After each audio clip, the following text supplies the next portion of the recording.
que esperar se eu sou movimento? Pra que questionar, inventar um tempo? É hora agora, já foi. É hora agora, já foi. Olá, este é um episódio muito especial para nós do Mundaréu. Nessa sexta temporada, estamos nos despedindo da nossa pesquisa sobre perspectivas feministas da ciência e da tecnologia na América Latina. Foram 3 temporadas e 2 séries especiais, uma na Argentina e outra na Colômbia, com apoio da FAPESP e do CNPq. Para nós, fazer podcast é um meio de fazer pesquisa também. Por isso, a gente participou de todos os eventos acadêmicos que pudemos. Organizamos diversas atividades, propondo mesas, oficinas, grupos de trabalho. A nossa intenção era debater os desafios e possibilidades de fazer uma antropologia feminista nos nossos territórios. O episódio de hoje, uma espécie de episódio bônus, que sai no final da sexta temporada, vem da gravação de uma mesa redonda que aconteceu em 2024. Foi no 48º Encontro Anual da ANPOX, Associação Nacional de Pós-Graduação e Pesquisa em Ciências Sociais, que aconteceu aqui na Unicamp, em Campinas, em 2024. Nomeamos essa mesa redonda com uma pergunta que fizemos para nós mesmas o tempo todo nessa pesquisa. É possível fazer uma ciência feminista no Brasil do século XXI? Nosso objetivo seguiu a estratégia de visibilizar trabalhos que se amparam abertamente em uma ciência feminista. Nessa mesa redonda, reunimos pesquisadoras de 3 áreas: antropologia, física e saúde coletiva. Todas elas se inspiram nas humanidades críticas e se amplificam por perspectivas feministas antirracistas, interseccionais e decoloniais. A gente se perguntou como os estudos sociais sobre ciência, tecnologia e as tecnociências podem contribuir para os deslocamentos de perspectivas e para a produção de novos horizontes de pensamento sobre o tipo de sociedade na qual queremos viver. Privilegiamos identificar a ciência como uma prática humana, com pressupostos, presenças, histórias e expectativas sociais e políticas diversas. A mesa foi organizada pela professora Soraya Fleischer, que é antropóloga, professora do Departamento de Antropologia da Universidade de Brasília e que foi coordenadora do Mundaréu comigo até 2024. Participaram da mesa a Elaine Reis Brandão, professora titular do Instituto de Estudos em Saúde Coletiva da UFRJ, a Indianara Silva, professora do Departamento de Física da Universidade Estadual de Feira de Santana, e eu, Daniela Tonelli Mânica, que sou antropóloga e pesquisadora do Laboratório de Estudos Avançados em Jornalismo, o LabJOR, da Unicamp. Nós também contamos com a professora Carolina Cantarino Rodrigues como debatedora. Ela é cientista social e professora da Faculdade de Ciências Aplicadas da Unicamp. Vocês vão ouvir que é uma gravação feita em espaço aberto e sem muitos recursos favoráveis ao áudio. Então dá para ouvir sons do ambiente, movimentação de pessoas entrando e saindo, tosses, espirros, algumas risadas, palmas ao longo da conversa. A gente optou por não usar o microfone do auditório, mas registrar cada fala com microfones individuais por Bluetooth. Foi uma tecnologia nova que a gente estreou nessa mesa e que deu mais ou menos certo. A primeira fala da Indianara foi um pouco prejudicada pela distância entre o microfone e o receptor e a gente pede desculpas por isso. Mas dá para ouvir bem e ela deu uma aula excelente sobre estudos feministas que vale muito a pena escutar.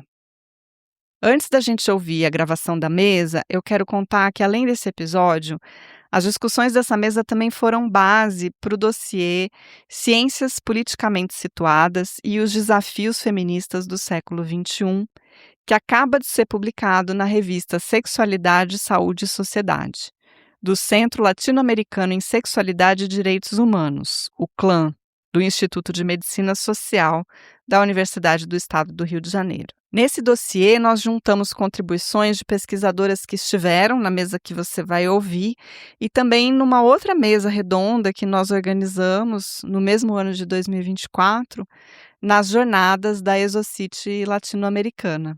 A mesa foi chamada Conversas entre Mundos, CTS e Antropologias Feministas em Latinoamérica. Foi muito linda, mas infelizmente a nossa captação de áudio deu problema no dia e a gente não vai conseguir publicá-la como episódio, como a gente gostaria de ter feito. Mas confere lá, porque muito da conversa está publicada nesse dossiê. Você vai encontrar o link aqui na descrição do episódio. Tem outros textos também de colaboradoras que têm interface com essa discussão e com o nosso projeto. Agora vamos para a nossa mesa. Uma boa escuta. Bom dia a todas, todos.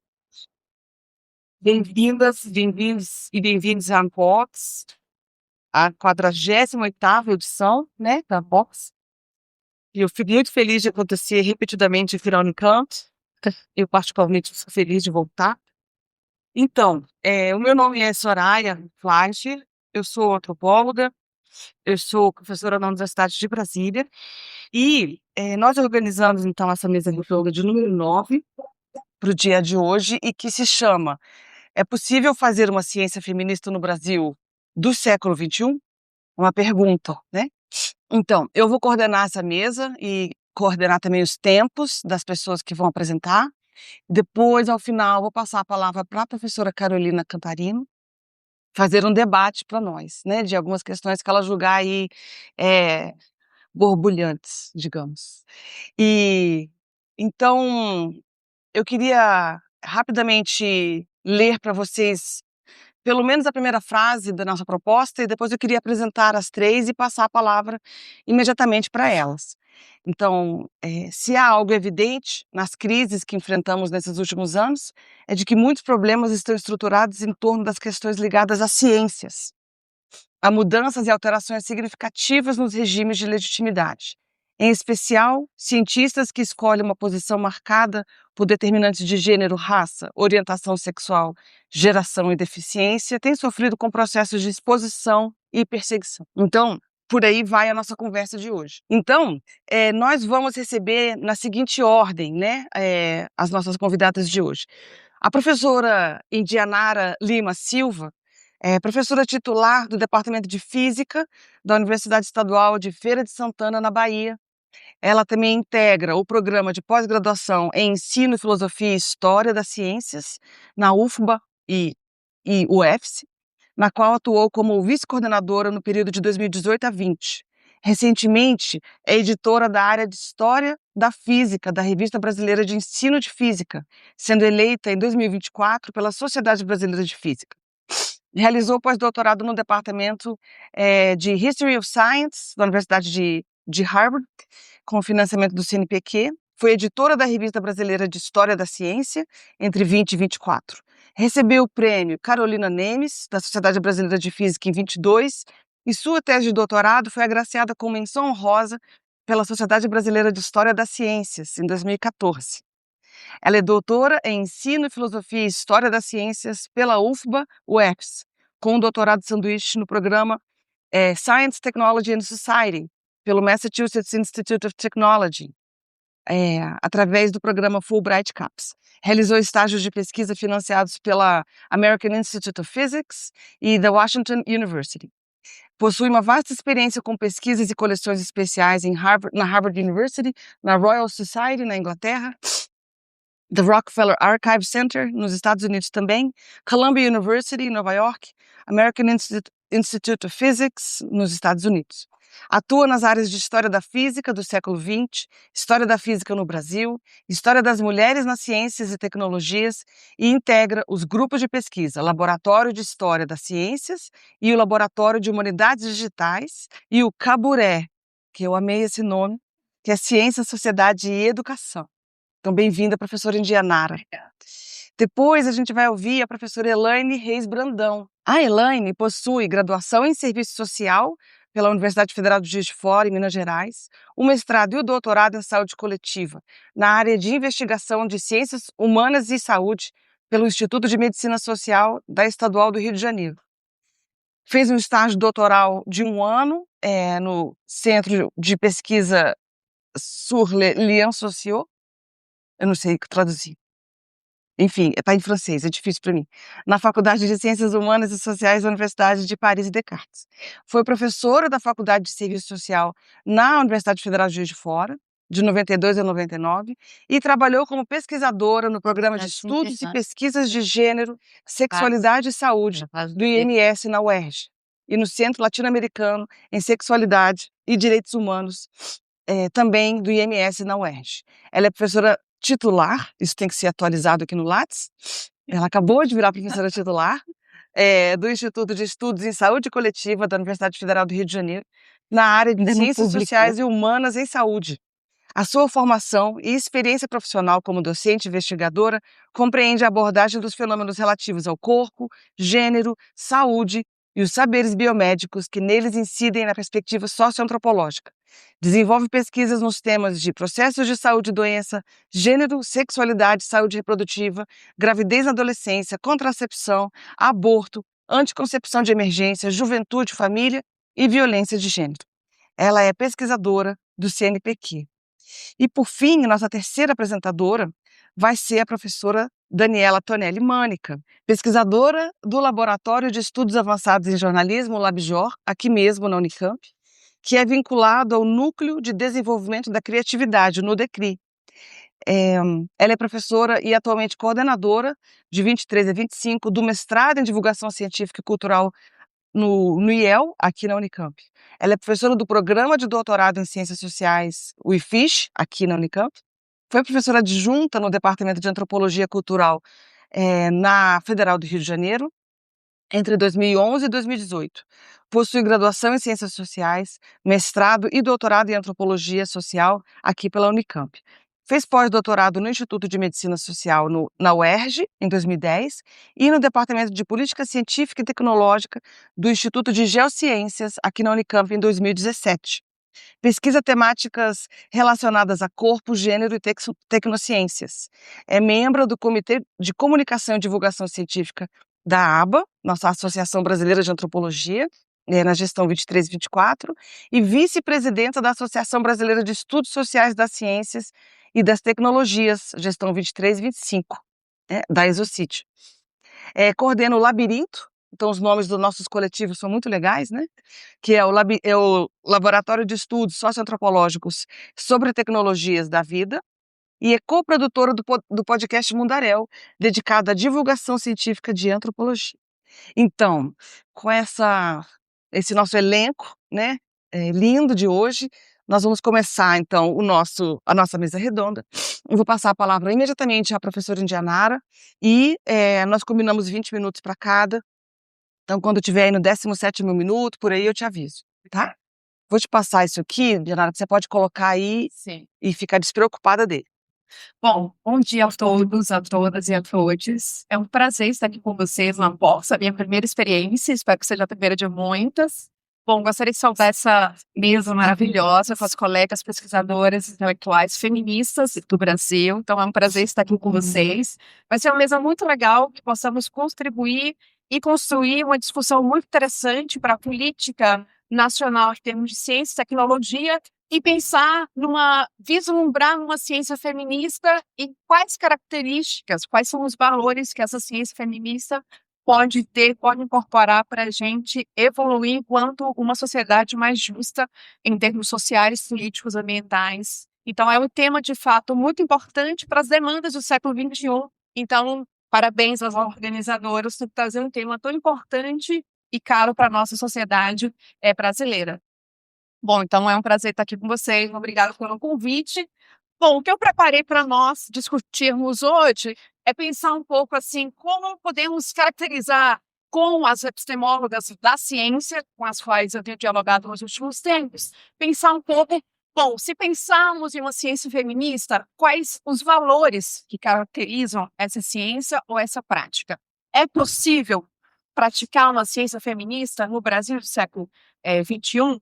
E depois eu quero trazer algumas reflexões e alguns problemas ou algumas perguntas para pensarmos um cenário nacional, como, por exemplo, quais são os nossos desafios, qual é a nossa agenda de pesquisa, E o mais importante, é uma agenda de pesquisa em busca de quê? Para quem e por quê? Então, são algumas perguntas que irão estar subjacentes aqui um pouco à minha apresentação. Bom, se uma ciência feminista envolve, por exemplo, repensar os fundamentos da ciência tradicional, então sim, é possível fazer e praticar uma ciência feminista em termos mais amplos, em termos nacionais e em termos internacionais. Eu trago aqui a contribuição da Sandra Harding, ela é uma epistemóloga da ciência, com a qual trabalha com as ciências da natureza, que é a minha área de formação, e ela traz dois conceitos muito importantes. O primeiro é o conceito de objetividade fraca, e o outro, que é o contraponto e a grande contribuição dela, que é o conceito de objetividade forte. E o que é que ela defende com um e com o outro?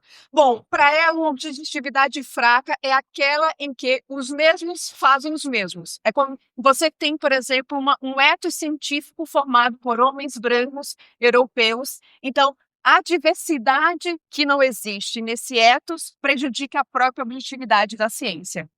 Então, ela contrapõe esse conceito com o conceito que ela traz para defender uma ciência feminista, que é a objetividade forte.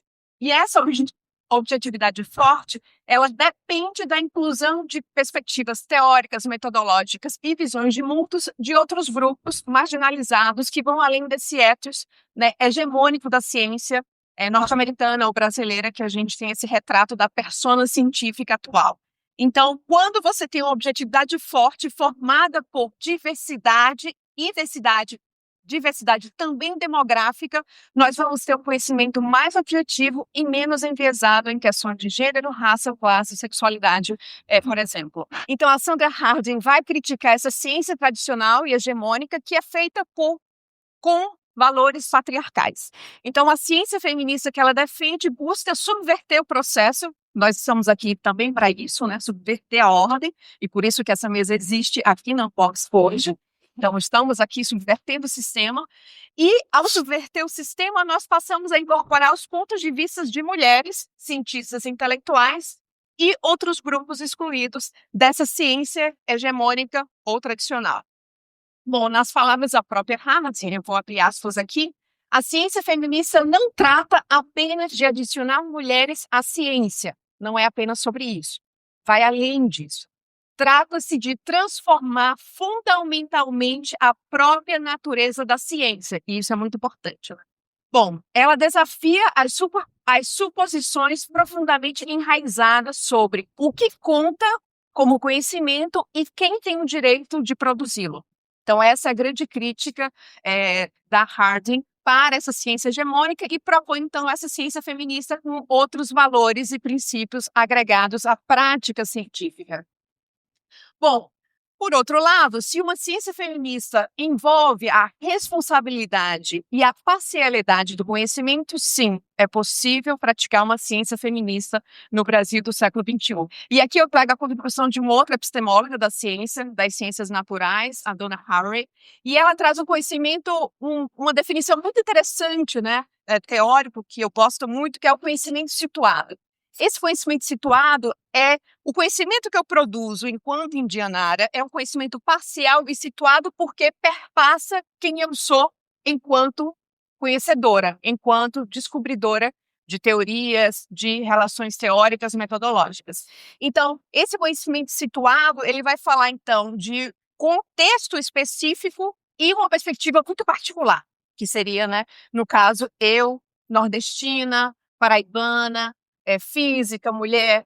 Então, assim, essas características vai tornar o que eu produzo um conhecimento parcial, porque ela é um recorte de quem eu sou, né? Por exemplo, você não tem como deslocar eu enquanto observadora e o que eu produzo, né? Você tem as suas visões de mundo e seus valores, e isso depende muito de quem está produzindo conhecimento. Então, nas palavras da Haraway, ela fala o seguinte, abre aspas, a ciência feminista não é sobre negar a objetividade, porque esse é um conceito muito caro para os físicos, para os químicos, para os matemáticos. Então, assim, todos os epistemólogos anteriores, né, homens epistemólogos, quando vinham as mulheres epistemólogas feministas, a primeira coisa que eles denunciavam era assim, olha, vocês querem acabar com a ciência, né, deixando de lado a objetividade.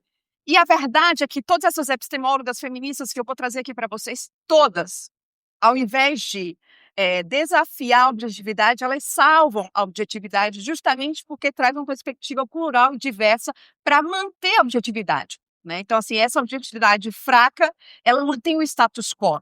Uma objetividade forte é formada por diversidade.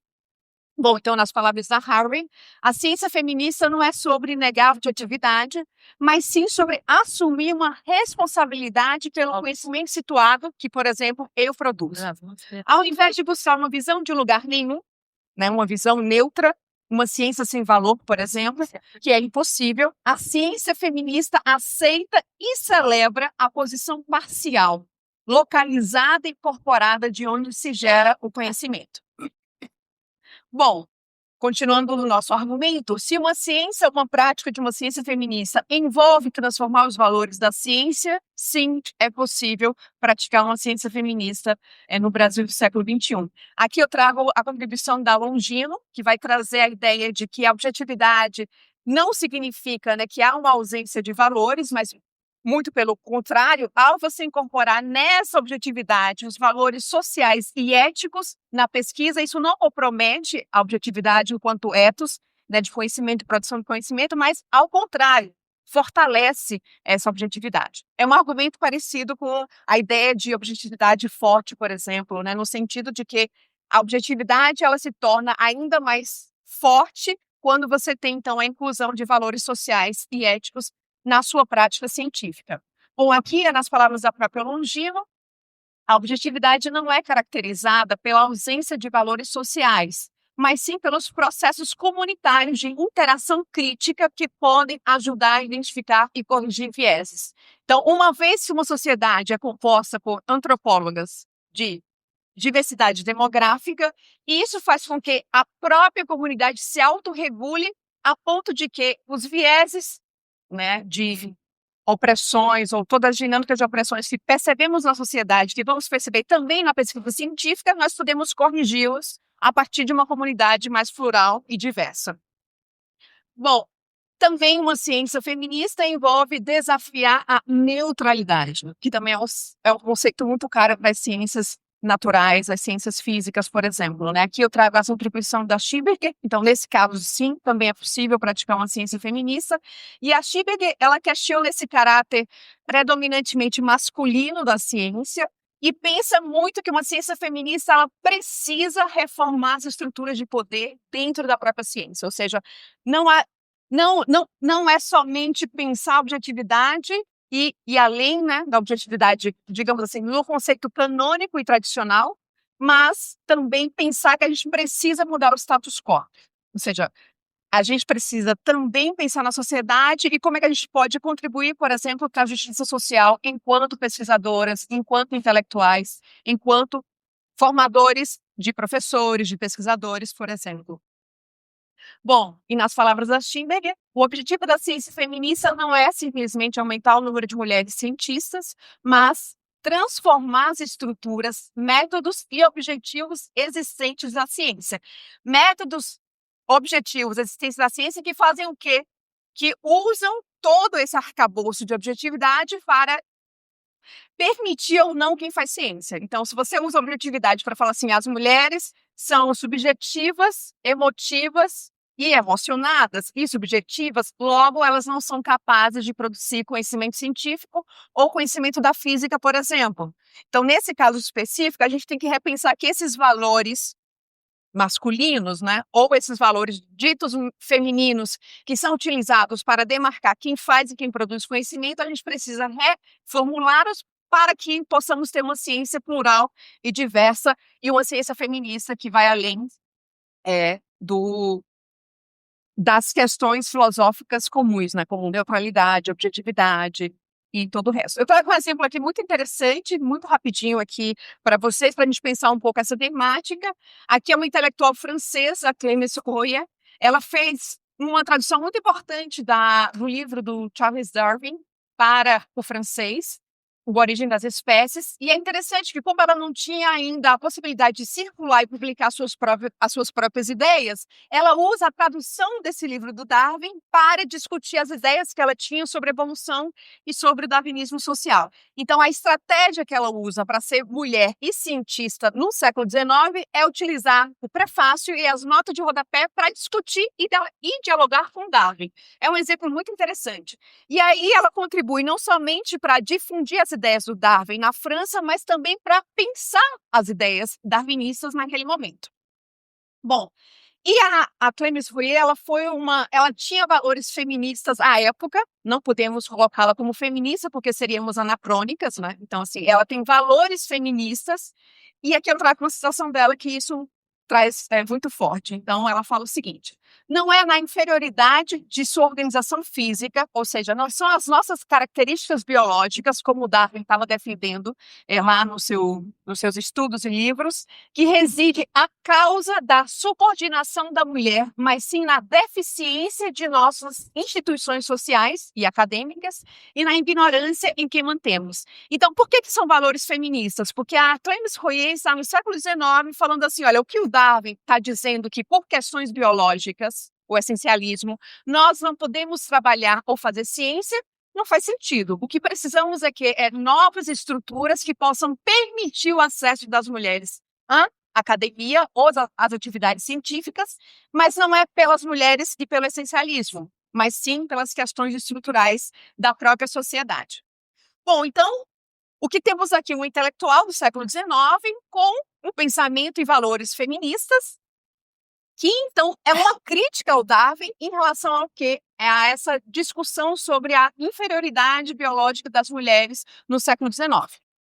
Bom, e se eu contar para vocês que ela é tão complexa que ela, de um lado, tem valores feministas e, de outro, ela tem uma visão eugenista da ciência e defende o darwinismo social e difundiu o darwinismo social na própria França. E aqui eu trago uma frase da Clemence Royer para vocês, de 1862, abre aspas. É legítimo e necessário eliminar as raças degeneradas e impedi-las de se reproduzir, assim como se podam os ramos doentes de uma árvore.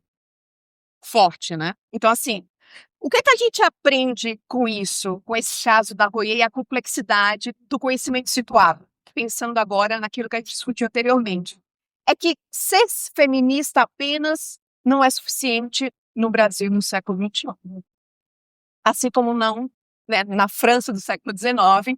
Então, assim, nós queremos uma ciência feminista com quais valores e princípios hoje? E aí, a minha proposta para a gente discutir e dialogar aqui hoje é que a gente precisa buscar, então, uma ciência feminista e uma prática feminista interseccional e inclusiva.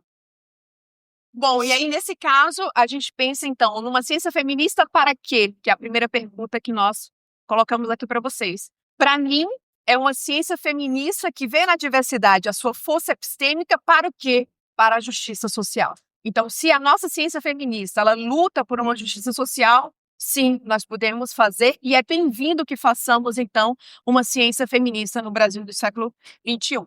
Bom, e para fazer uma ciência feminista, interseccional e inclusiva, as epistemólogas brancas não são suficientes também, porque a gente precisa, então, perceber a limitação do conhecimento situado que a própria epistemólogas colocam como uma restrição e que a gente pode, né, avançar com uma pluralidade de teorias e visões de mundos. Então, eu trago aqui a contribuição da Bell Hooks, que fala que uma ciência feminista sem uma análise crítica de raça, por exemplo, e classe é incompleta e elitista. Então, o caso da Clemence Royer mostra bem isso, ou seja, você tem valores de um lado feministas, mas de um outro você tem uma visão eugenista da ciência, né?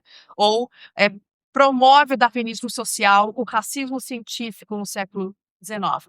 Então, as mulheres negras e suas experiências, as suas contribuições precisam ser trazidas à tona na nossa comunidade científica e pensar sempre as intersecções de raça, classe, gênero, sexualidade, tudo que nos cruza enquanto sujeitos políticos e sociais. Então, nesse caso específico, a ciência e o feminismo, ela precisa, de fato, ser verdadeiramente inclusiva e transformadora da realidade do Brasil e do mundo. Então, nas palavras da Bell Hooks, a função de qualquer teoria feminista libertadora, porque ela se inspira no Paulo Freire, deve ser explicar e abordar a natureza interligada aos sistemas de dominação, como raça, gênero e classe, bem como as intersecções desses sistemas com outros eixos de poder.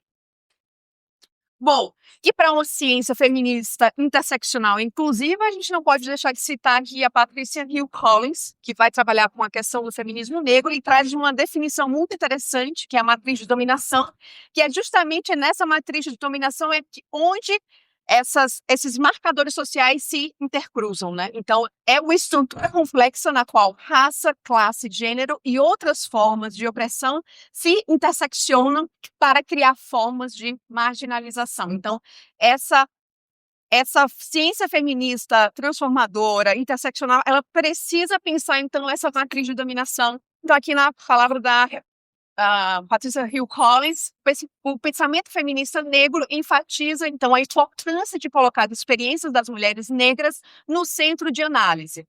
Não como uma acréscimo, mas como uma forma fundamental de pensar como o conhecimento é produzido, por quem é produzido, para quem é produzido e por que ele é produzido.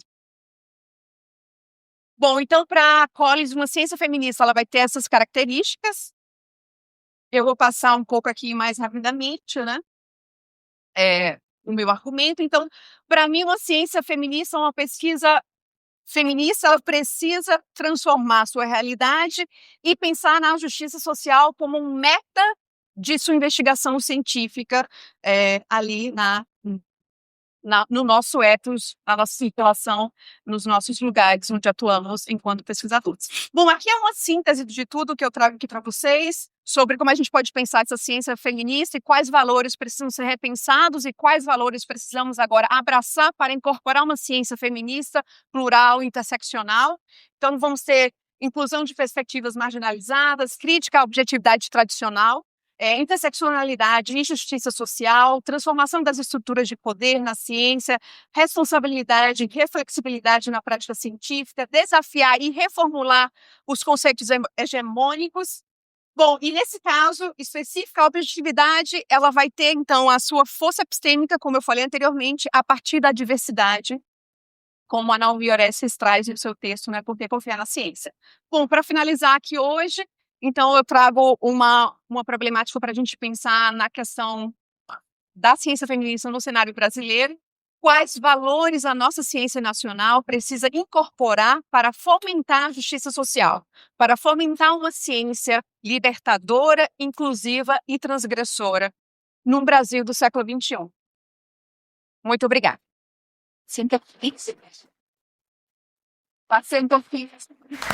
Já foi, é hora agora. Já foi. Eu quero cantar pra saudar o vento, que é como amar de cada momento, a paixão e a Bom dia, pessoal. É um prazer imenso estar aqui com vocês. Então, queria agradecer muito esse convite, né? Estar nessa mesa entre colegas queridas, enfim, para aprender e dialogar com vocês nessa mesa redonda. Antes, só queria complementar que a Soraya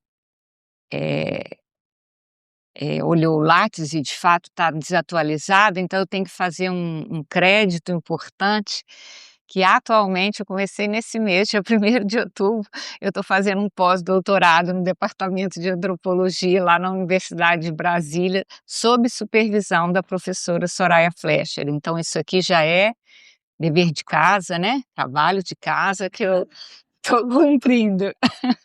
Então, vamos lá. Falar depois da Indianara, então, eu falei, uma aula, né, pra gente. Depois que a gente escutou essa aula incrível, vamos lá. Então, tá aqui essa mesa, né, nos desafia pensar com inventividade, ousadia e esperanças, de encontrarmos um modo de fazer ciência mais engajado, ético e politicamente situado. Tentarei refletir sobre o que significa fazer uma ciência feminista, partindo do horizonte ético-político que nos guia nessa jornada de trabalho acadêmico. Situada na interface da antropologia da saúde, né, e da saúde coletiva, buscarei situar brevemente a minha trajetória de pesquisa, algumas questões que me afligem atualmente e possíveis caminhos para pensar nossos desafios no cotidiano de trabalho em nossas universidades públicas. Então, começando por essa breve retrospectiva, ao resgatarmos um pouco da minha trajetória de pesquisa na saúde coletiva, é preciso assinalar que ela foi e continua sendo eminentemente marcada por uma formação antropológica na área dos estudos de gênero e sexualidade, das corporalidades e, mais tarde, pelos estudos interseccionais. Detive-me a pensar o entrelaçamento entre os marcadores sociais da diferença, como posição de classe, gênero, sexualidade, raça, etnia, geração, entre outros, e a necessária afirmação dos direitos sexuais e reprodutivos, em especial de jovens e mulheres usuárias do Sistema Único de Saúde. Isso aponta para uma postura reflexiva e crítica posicionada, assumidamente política, engajada a respeito das múltiplas desigualdades sociais que se traduzem em hierarquias de poder e privilégios. Estudar as interações entre tecnologias contraceptivas e seus usos e impactos em corpos femininos, historicamente situados em contextos de extrema desigualdade social, hierarquias de gênero, racismos e violências, nos impõem descortinar vieses epistêmicos, essencialismos e universalismos que não condizem com o necessário rigor analítico. Tomar a reprodução como foco de análise, a partir da gravidez imprevista, da contracepção e do aborto, tornou-se um imperativo na minha carreira, no sentido de pensar a afirmação de direito das mulheres no SUS, suas trajetórias afetivos-sexuais e reprodutivas, suas necessidades e sofrimentos, os agravos que adoecem e podem matar precocemente, formas de cuidado e assistência mais compreensivas e dialogadas, que respeitem a diversidade social, racial e de gênero. Ao eleger em determinado momento a contracepção de emergência para estudo e aprofundamento do lugar social que tal recurso contraceptivo ocupa na vida das mulheres, sobretudo jovens, fui instada a mergulhar em outro campo fascinante, o da antropologia dos medicamentos, onde aprendi sobremaneira que medicamentos podem conter significados distintos, adquirir usos sociais e carregar simbologias múltiplas, segundo o contexto cultural e modos de acionamento por parte dos sujeitos. Na esteira dos processos de medicalização, biomedicalização e farmaceuticalização da sociedade contemporâneas, em que cada vez mais o mercado farmacêutico, o complexo médico-industrial, as balas mágicas invadem nosso cotidiano, disputando sentidos e soluções tecnológicas a problemas sociais complexos e enraizados nas práticas culturais de países pobres como o Brasil, somos desafiadas a ir além, a buscar as tramas complexas que subjazem as nossas práticas sociais cotidianas. Pude identificar como jovens mulheres tentam dar conta de evitar uma gravidez, uma incumbência ainda vivida solitariamente pelas mesmas, diante de poucas alternativas contraceptivas não hormonais e as hierarquias de gênero que perpassam as relações heterossexuais, as quais dificultam o comprometimento masculino com a contracepção e ou proteção às infecções sexualmente transmissíveis. Administrando seus momentos de eventual desproteção, o uso da contracepção de emergência tem contribuído para a diminuição de futuros abortos. Embora ainda não saibamos, do ponto de vista demográfico, a expressão desse recurso, entre outras formas de contracepção. Em seguida, passei a reflexão do que chamamos métodos contraceptivos reversíveis de longa duração, os LARCs, como são conhecidos, cada vez mais promovidos no mercado farmacêutico, né, no cenário internacional, pelas agências multilaterais em países periféricos como África, América do Sul, entre outros. Novamente, o mergulho para compreender tais artefatos biotecnológicos e seus usos e prescrições me conduziram a estudos antropológicos da ciência e da tecnologia, buscando ampliar meu escopo de análise por meio de autoras cientistas feministas, Emily Martin, Nellie Woodshorn, Dana Harey, Dorothy Roberts, Elizabeth Watkins, que desconstroem os paradigmas científicos por meio dos questionamentos críticos de gênero e raciais sobre como a ciência vem sendo forjada no Ocidente iluminista para consolidar uma certa ordem social eurocêntrica, heteronormativa, patriarcal e branca, que tem nos corpos femininos, sobretudo negros, locais de experimentação e de aprovação de novidades tecnológicas lançadas pelos laboratórios farmacêuticos no mundo. O exemplo de minha pesquisa sobre o dispositivo de esterilização Essure, comercializado pela Bayer, indica o quanto novos lançamentos no mercado farmacêutico podem prejudicar e adoecer muitas mulheres, tomadas como cobaias desses novos dispositivos biomédicos. Voltarei a esse tema adiante. Por fim, em linhas gerais, o enfoque sobre o tema da contracepção foi sendo gradativamente ampliado e se sofisticando a partir dos enquadres teóricos das matrizes da interseccionalidade e da justiça reprodutiva, por meio de feministas negras como Loretta Ross, Patrícia Collins, Sueli Carneiro, Jurema Werneck, entre outras, e da governança reprodutiva, que articula práticas estatais de raízes coloniais com financiamentos de consórcios internacionais para reduzir a meta de indicadores importantes como mortalidade materna, gravidezes imprevistas, abortos inseguros, em países pobres e com extremas desigualdades sociais, de gênero e raciais.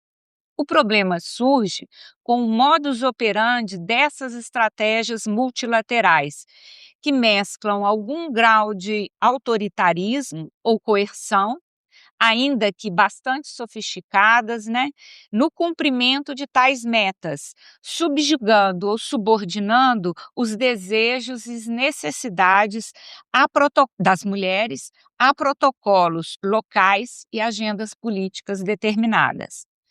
Creio que venho empreendendo uma leitura antropológica do debate público sobre os métodos contraceptivos de longa duração no Brasil, em especial os hormonais, como o implante subdérmico ou o sistema intrauterino, que, diferencialmente do entusiasmo biomédico com tais soluções, pondera sobre a centralidade das usuárias nessas escolhas contraceptivas. Por fim, uma pesquisa que tem me despertado enormes desafios para pensar o desequilíbrio de poderes e saberes em relações hierárquicas de profissionais de saúde, sobretudo médicos, e mulheres usuárias do SUS, tem sido uma investigação que iniciei em 2018 sobre o dispositivo de esterilização Essure, fabricado pela Bayer, atualmente com seu processo de comercialização interrompido em razão dos enormes prejuízos que trouxe às mulheres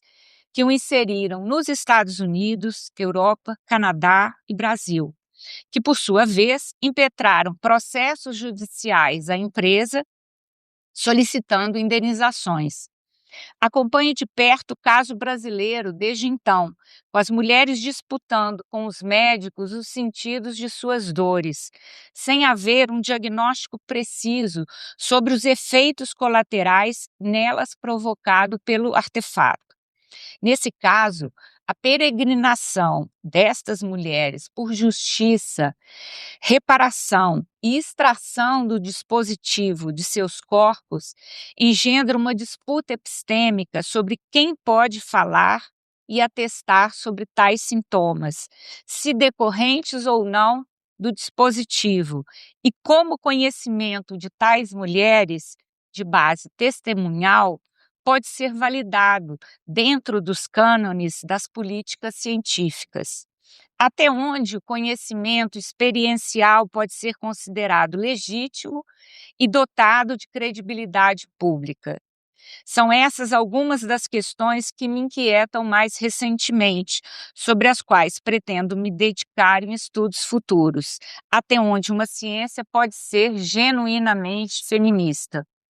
Em síntese, poderia afirmar que me dediquei esses anos todos a pensar, a analisar e avaliar políticas públicas contraceptivas que têm na gravidez imprevista, no aborto inseguro e na esterilização mal sucedida, expressões cruéis do sofrimento e padecimento das mulheres ao longo de toda a trajetória sexual e reprodutiva. Tais políticas estatais apresentam invariavelmente recortes raciais, de gênero e territoriais, que reinstaram na atualidade vieses coloniais, sob o manto da universalidade dos direitos sexuais e reprodutivos. Estar atenta a tais desdobramentos perversos nos move no sentido de fazer valer as vozes das mulheres, feministas ou não.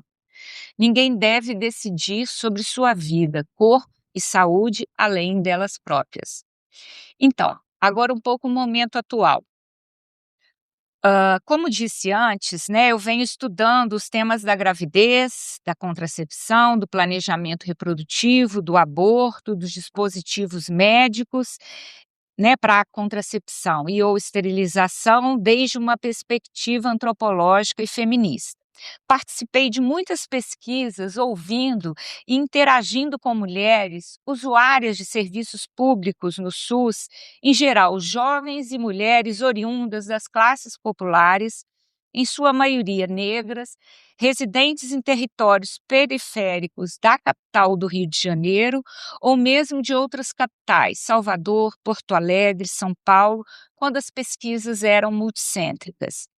Em diversas situações de pesquisa, fica patente o não reconhecimento e a não validação por parte do conhecimento e do poder médico das experiências e narrativas femininas sobre seus adoecimentos, sobre os diversos mal-estares, efeitos colaterais dos contraceptivos hormonais, os quais provocam, né, mal-estar, sofrimentos cotidianos e descontinuidade no uso irregular desses métodos, deixando-as vulneráveis à gravidez.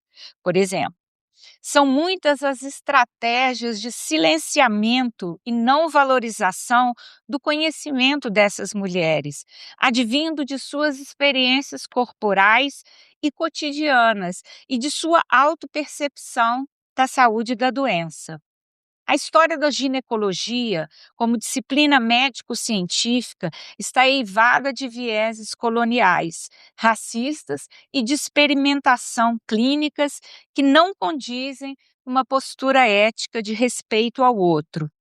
Evidente o lastro histórico de destituição de saberes leigos, o exemplo das parteiras, né, que vão sendo apropriadas e substituídas por uma expertise médica pouco sensível à experiência e voz das mulheres. Os tristes episódios de violência obstétrica, de racismo obstétrico, de recusa ou de imposição de dificuldades para o acesso à laqueadura ou ao DIU de cobre, de coerção contraceptiva, dirigindo as escolhas das mulheres para pontos de vistas que desconsiderem os desejos ou relatos dessas mulheres usuárias do SUS, tem me inquietado bastante.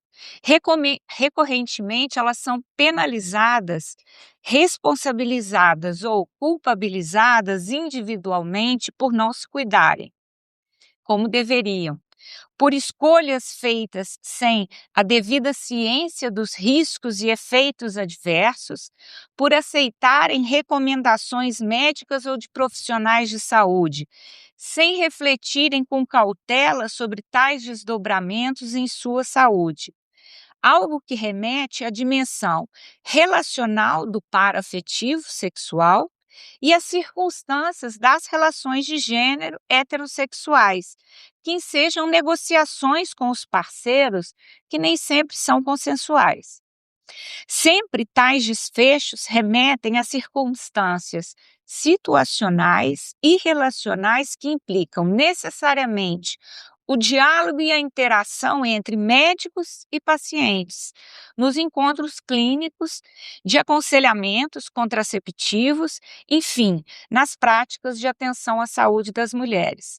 Nesse sentido, além dos parceiros sexuais para tomada de decisão relativas à sua vida sexual e ou reprodutiva, elas invariavelmente também dependem da interação com seus médicos e profissionais de saúde para poderem optar por algum tipo de método contraceptivo em caso de não desejar engravidar, e do acompanhamento clínico durante a utilização de tal medicamento, que podem ser pílulas injetáveis, contracepção de emergência ou dispositivo, os LARCs ou não. Em trabalho mais recente que publiquei sobre tais disputas epistêmicas entre saberes leigos e médicos em torno do dispositivo de esterilização Essure, comecei a refletir sobre essa interface entre conhecimento experiencial, de base testemunhal e as possibilidades de diálogos epistêmicos com conhecimentos científicos consolidados oficialmente.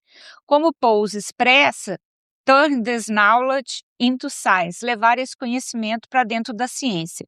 Como a ciência poderia se abrir ou se beneficiar desses saberes, tornando-se mais próxima de quem dela se beneficia? O que seria uma ciência cidadã? Tendo em vista as várias modalidades de participação do público nas investigações científicas. Neste trabalho, abordo as questões do Estatuto do Conhecimento e as disputas epistêmicas em torno do dispositivo de esterilização e de qual modelo de ciência podemos reafirmar no embate entre campos disciplinares tão distintos quanto a antropologia e a ciência. Partindo de um exemplo empírico concreto, a mobilização das mulheres para a retirada do dispositivo permanente de esterilização de seus corpos e da reparação pelo seu adoecimento e infortúnio, creio ser possível aprofundar nos estudos sociais da ciência e nos estudos feministas para encontrar uma via de legitimação social de tal expertise, promovendo assim uma inflexão epistêmica que provoque abertura aos saberes dessas pacientes usuários do SUS. Esse caso aborda especialmente a questão das hierarquias científicas, que no campo das ciências da saúde são fortemente pautadas pelas ciências biomédicas. Como não sou médica, sinto, assim como as usuárias do Essure, também uma invalidação de meus conhecimentos e expertise como pesquisadora. Busco a elaboração analítica dessas sensibilidades como potenciais ferramentas epistemológicas, antropológicas, feministas, para a gente poder pensar e falar das nossas emoções ao longo dessas pesquisas, também de nossos mal-estares e indignações como sujeitos políticos. Gostaria de pensar de forma mais sistemática e intensa nessas questões, buscando compreender melhor as bases deste conhecimento que emana da materialidade dos corpos e das vivências das mulheres no tocante à contracepção e à necessidade de controlar sua fecundidade. Ciente das interrelações entre distintas classes sociais, gêneros, racialidades, que circunscreve as relações entre sujeitos no sistema de saúde, encontrar modos de reconhecimento ou validação destes saberes nos ajudará a relativizar a chamada expertise ou excelência do saber médico, que recorrentemente aliena o conhecimento daquele que é cuidado. A inspiração feminista está presente em nossas matrizes teóricas da interseccionalidade, da justiça reprodutiva, da perspectiva da governança reprodutiva, que consiste em compreender essas distintas estratégias globais e locais que são utilizadas, né, pelo mercado, instituições religiosas, ONG, Estado, na injunção de regimes morais de reprodução, normatizando práticas sexuais e reprodutivas, controlando corpos de mulheres em contextos de precariedade e pobreza. As estratégias políticas e sociotécnicas estão cada vez mais sofisticadas e sutis na direção do controle reprodutivo, em aliança com o ideário da modernidade, do neoliberalismo e dos direitos humanos. Então, vocalizar tais problemas, lançar luz em dimensões controversas das práticas de atenção à saúde, diz sobre nosso lugar como pesquisadoras, antropólogas feministas engajadas com as causas da integridade corporal, da autonomia pessoal, da igualdade e da diversidade, princípios éticos sugeridos em texto seminal sobre a perspectiva feminista dos direitos sexuais e reprodutivos, no intuito de evocar uma elaboração que possa servir como insumo para uma ciência engajada com as necessidades dos sujeitos de pesquisa. Tenho encontrado outros trabalhos que também criticam essa desqualificação das narrativas femininas, ancoradas em sua autoobservação corporal, em contraste com as recomendações médicas. A partir daí, comecei a perseguir leituras que propunham uma outra interpretação do posicionamento destes saberes, em tensão com os postulados científicos que minimizam as experiências femininas na utilização desses dispositivos. Espero conseguir estudar mais e me aprofundar para ofertar algumas alternativas a essa dimensão subjetiva que subjaz no contato das mulheres usuárias do SUS com os profissionais, validando um saber local, corporificado, situado nas experiências cotidianas dessas mulheres que menstruam, engravidam, evitam filhos, cuidam de familiares, estudam e trabalham, geram renda, se apaixonam, fazem sexo, vivem e recriam existências humanas em uma sociedade bastante inóspita às mesmas. Não precisamos lembrar das violências de gênero, sexuais, da misoginia, do racismo e dos preconceitos e discriminações que permeiam nossas instituições de saúde. Pensando em alianças, certamente há médicas feministas também inquietas com tal aniquilamento do saber popular. Mas temos vivido tempos difíceis politicamente de retrocessos nos serviços de aborto legal, nas eleições dos conselhos federal e regionais de medicina, donde suspeito que nossas maiores alianças talvez estejam com a sociedade civil organizada, grupos feministas e antirracistas, parlamentares engajadas na defesa dos direitos das pessoas cis e trans, para alcançarmos impacto nas políticas públicas científicas e de gestão e na divulgação das nossas preocupações e resultados de pesquisa. Por fim, acho que tem alguma relação desses adoecimentos crônicos de difícil diagnóstico dos pesquisadores que estudam a COVID longa ou a síndrome de fadiga crônica, que eu acho que dá para pensar como é difícil, validar esses sintomas difusos que não se enquadram em códigos, ou doenças prescritos previamente, mobilizando as comunidades de pacientes a buscarem tal legitimidade. Eu agradeço muito, peço desculpas pela correria e por passar do tempo. Eu juro que eu treinei e estava dando menos.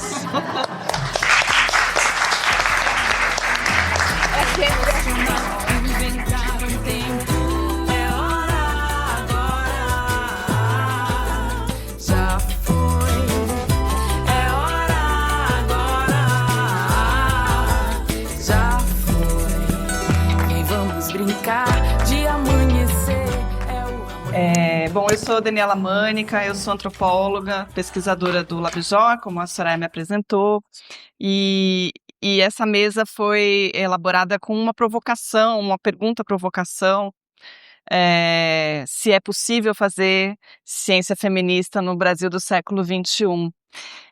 E eu vou responder a essa pergunta-provocação com parte dos resultados de um projeto de pesquisa mais amplo, que eu venho desenvolvendo com várias colegas, inclusive a Soraya, e é uma pesquisa que está diretamente ligada ao podcast Mundaréu, que acho que vocês estão aí, nesse momento, recebendo os nossos cartõezinhos e adesivos, que é um podcast que vai agora, em novembro, completar 5 anos e que eu produzo com Soraya. O Mundaréu é um projeto de pesquisa, ensino e extensão no campo da divulgação científica e cultural e é destinado a falar sobre pesquisas em antropologia social. A gente começou a gravar entrevistas, produzir episódios a partir de Campinas, Brasília e outras cidades brasileiras em 2019 e nos nossos episódios a gente sempre entrevista uma antropóloga e alguém com quem essa antropóloga faz pesquisa. Uma interlocutora, uma amiga, outra pesquisadora. Às vezes orientandas. As nossas conversas sempre envolvem mais que a pesquisadora e é sempre dialógica.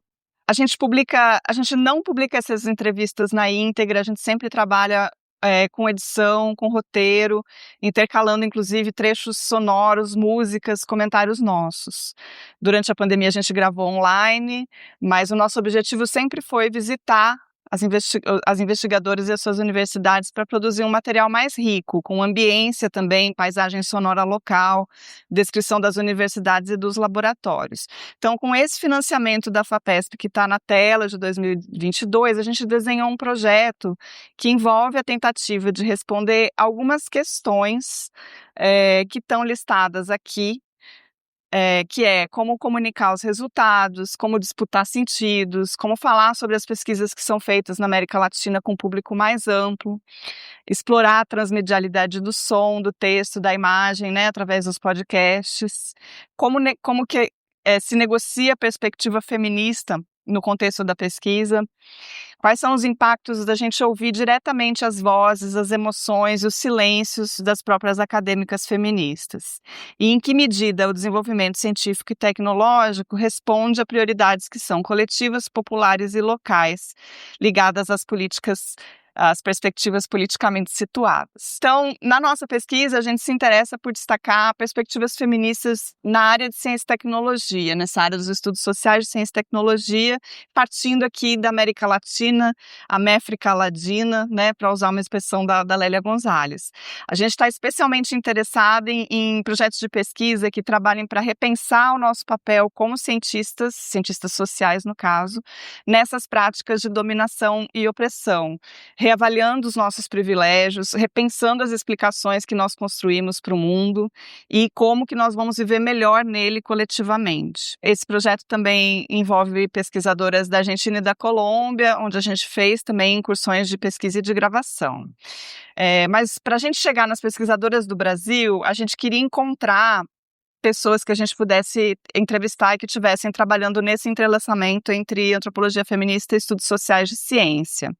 Eu projetei aí a metodologia, não vou falar sobre ela, depois se vocês quiserem saber mais a gente fala, mas foi assim que a gente levantou pesquisadoras vinculadas a universidades públicas brasileiras que trabalhassem nessa área de antropologia ou que tivessem alguma ligação um pouco mais forte com a antropologia e cujo currículo mostrasse alguma vinculação também com pesquisa sobre ciência e tecnologia.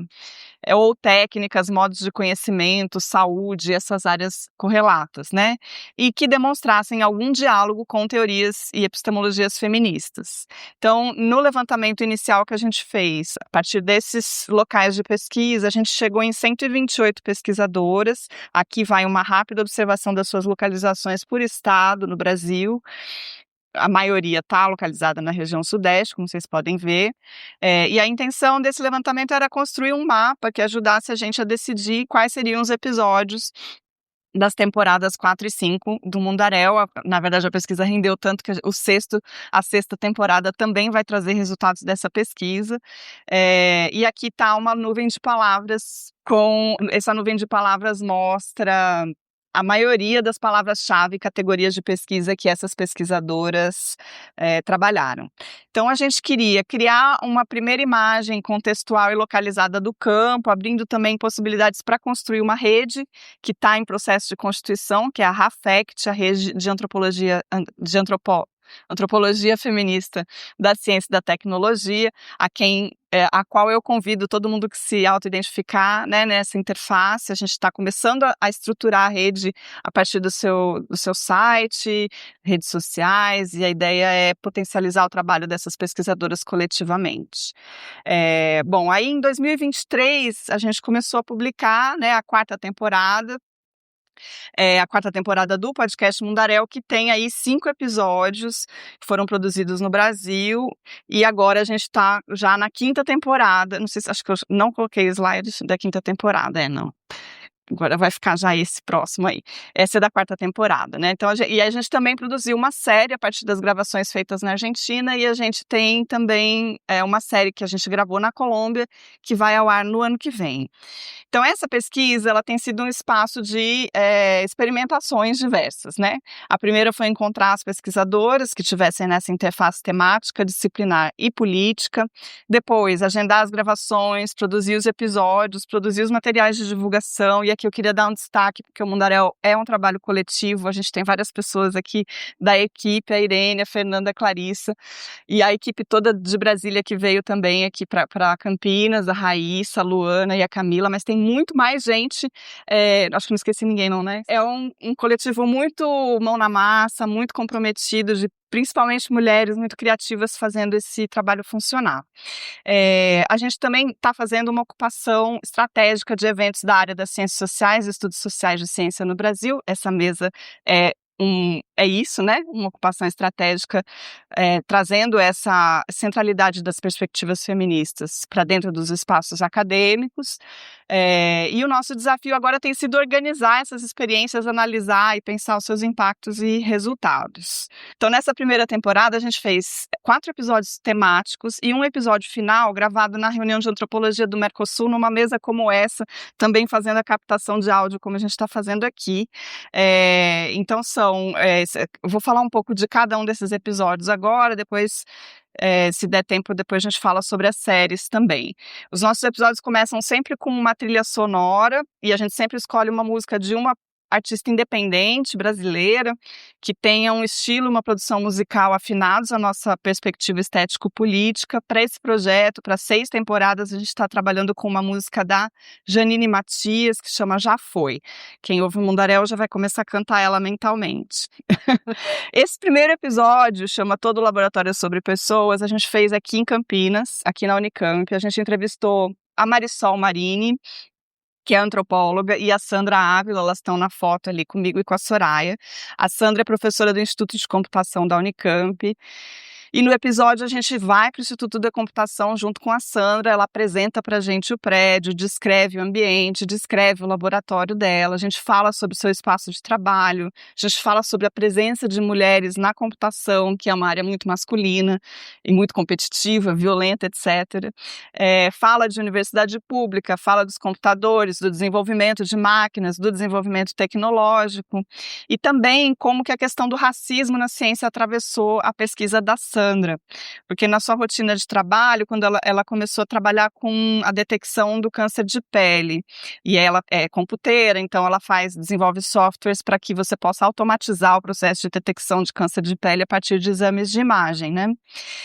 E ela conta pra gente que um dia ela se deu conta que ela, no processo automático que ela tinha aprendido de como fazer a seleção dessas imagens, ela estava descartando as imagens justamente que informavam sobre câncer de pele na população negra, que são as imagens que são feitas com as palmas das mãos e com as palmas dos pés e as unhas, que são os lugares estratégicos para você poder encontrar, mas que o protocolo sempre vem, né? Alguém fecha e vem, sugeria descartar essas imagens. Então, na nossa conversa, depois do episódio, a Sandra conta que, quando ela se deu conta de que ela estava fazendo isso, operando no automático dentro de uma espécie de racismo embutido, ela chorou, né? Essa é uma parte que é legal, que nenhum outro tipo de mídia talvez consiga captar como o podcast, né? E aí que depois ela levou isso como um estímulo para passar a mudar o protocolo, né? De maneira a evitar que esse viés fosse sendo praticado de forma protocolar. Então, e ela conta pra gente que lá no Instituto de Computação, ela é conhecida como uma pessoa que gosta de mostrar que tem problema, né? Que é uma coisa que os computeiros não gostam muito de enfrentar. Então esse foi o primeiro episódio, né, o 21. O 22, a gente trabalhou com a professora Fabienne Gama, acho que essa que está na foto embaixo, quadradinha, do Departamento de Antropologia da Universidade Federal do Rio Grande do Sul, e a sua equipe do Laboratório Navisual. Elas recuperaram com as suas pesquisas histórias de mulheres que produziram registros etnográficos do início do século XX no Brasil, mas que eram histórias apagadas, não contadas, invisíveis, né? E ela mostra os desafios metodológicos enormes que existem quando você tenta recuperar algo que foi apagado. Então, como rastrear nomes e sobrenomes que são escritos de forma do registro pouco sistematizada, varia muito, como organizar os dados a partir de indexadores que não foram padronizados, as dificuldades para acessar arquivos e fontes de pesquisa, para adivinhar a autoria em fotografias sem registros claros ou confiáveis, muitos casos de fotografias que foram feitas por mulheres, mas que eram creditadas aos seus maridos, né? Enfim, navegar entre esses indícios deixados pelas mulheres num momento em que a autoria não era algo que é reconhecido e reservado para mulheres, né? Então é um episódio sobre uma pesquisa voltada para a recanonização da antropologia numa direção feminista. O episódio 23, a gente conheceu a professora Paula Sandrini Machado, do Instituto de Psicologia da URGS, em Porto Alegre, né, e a sua equipe de pesquisa. Elas contam sobre os desafios para abrir um novo campo de pesquisa dentro de um hospital universitário e também para trabalhar com crianças e infâncias nesses contextos. A gente traz a discussão sobre casos de crianças que não nascem ou que não se desenvolvem de acordo com aquilo que é considerado normal, né? As crianças intersexo, crianças gordas, crianças trans. No contexto das ofensivas antigênero, o corpo das crianças é um espaço de disputa política importante e a experiência feminista tem sido um campo para construção de pesquisas e ações políticas no Brasil. O episódio 24 é sobre as experiências violentas com parto, as hostilidades do cenário obstétrico no Brasil e as alianças de mulheres para que perspectivas feministas com o cuidado possam ser implementadas nos serviços de atenção ao parto. Então a gente conversa com a Débora Alebrand, que é antropóloga, professora da UFAL, e a Rosiane Oliveira, que é doula. A gente fala dos desafios para os direitos reprodutivos no Brasil e sobre como, no cotidiano hospitalar, as doulas e as antropólogas são vistas, como a Elaine estava dizendo, como profissionais menores, menos importantes, menos legítimos, né? E aí, seguindo a Ruha Benjamin, elas defendem o reconhecimento da nossa vulnerabilidade também como pesquisadoras, né? Ao mesmo tempo, o fortalecimento para que essa vulnerabilidade não se intensifique, não intensifique uma exposição de nós mesmas a práticas e rotinas violentas. O episódio fala também sobre como é preciso reforçar continuamente a importância do acompanhamento respeitoso e feminista no parto e a problematização do modelo biomédico de atendimento obstétrico na direção de um cuidado e atenção integrais. Então, parto como travessia, são muitas travessias a serem feitas. O episódio 25 a gente gravou, como eu falei, a mesa que aconteceu na reunião de antropologia do Mercosul em Niterói, foi a primeira grande catarse coletiva da antropologia pós-pandemia, foi um evento gigante, mas a gente propôs essa mesa de antropologia feminista da ciência e tecnologia e gravamos com a professora Alejandra Roca, da Universidade de Buenos Aires, da Fabiola Roden, da URGS, e a Ana Cláudia Rodrigues da Silva, da Federal de Pernambuco. Esse episódio a gente também publicou essa tela azul à esquerda em formato de artigo, porque podcast também pode virar artigo, né? Essa revista Antropológicas Visual tem chamada para isso. Então ele está aí em 2 formatos diferentes. E aí, entramos na 5ª temporada, que é de 2024. A gente começa também com um evento, que foi o evento da Associação Brasileira de Estudos Sociais, das Ciências e das Tecnologias, a Exocit BR. A gente propôs um fórum chamado Perspectivas Feministas sobre Ciência e Tecnologia, experiências de troca e mobilização a partir da antropologia, e foi um episódio mais longo.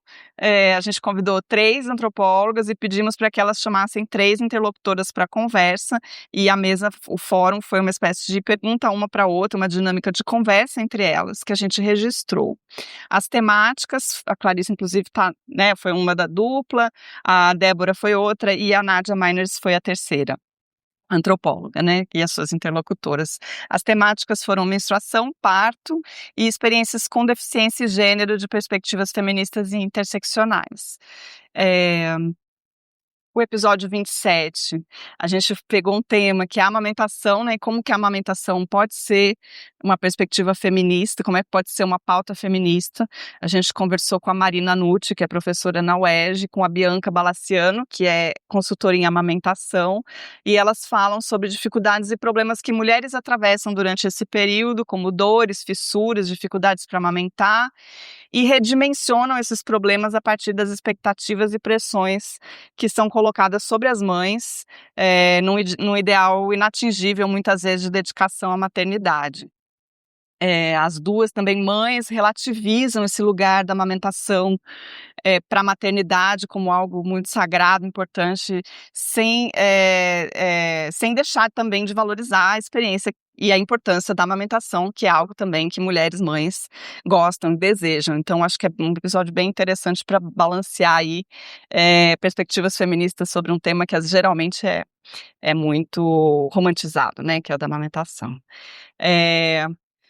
No episódio sobre o câncer de mama, que foi, acho que o último, né? A gente está para publicar o próximo.